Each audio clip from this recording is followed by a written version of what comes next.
And I'm joined now by Ahmad, Managing Director of EmployAbility, which is a not-for-profit organisation that helps students and graduates with disabilities into employment. Welcome to the programme.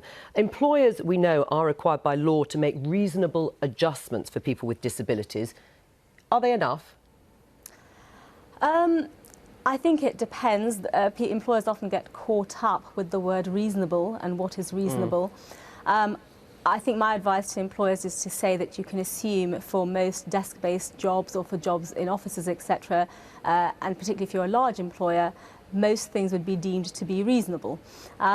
We work with students and graduates at university level who have got to that level of education, bright, smart people, and really for those people, most of those people coming out of education, I'd say most adjustments that employers should be required to make would be reasonable. So, you know, and then there's things like softer adjustments. So when people think of adjustments, they typically think of ramps, doors, not having heavy doors for wheelchair users, etc.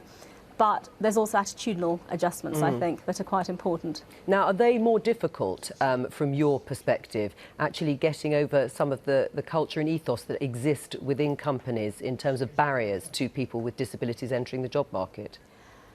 I don't know if they're more difficult, but I think they certainly are. I think getting over attitudinal barriers is a big step, and I think it's only once we start to educate the employers and employer workforces that actually attitudes can change and people's own perception of disability can change.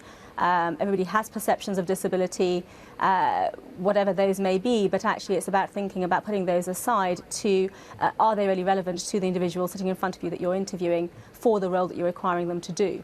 And I suppose the way adjustments comes into that is not making assumptions about what somebody can or can't do based upon your own knowledge or lack of knowledge, as it may be. And what about the mindset of people with disabilities trying to get jobs? I mean, what are the things that worry them most of all?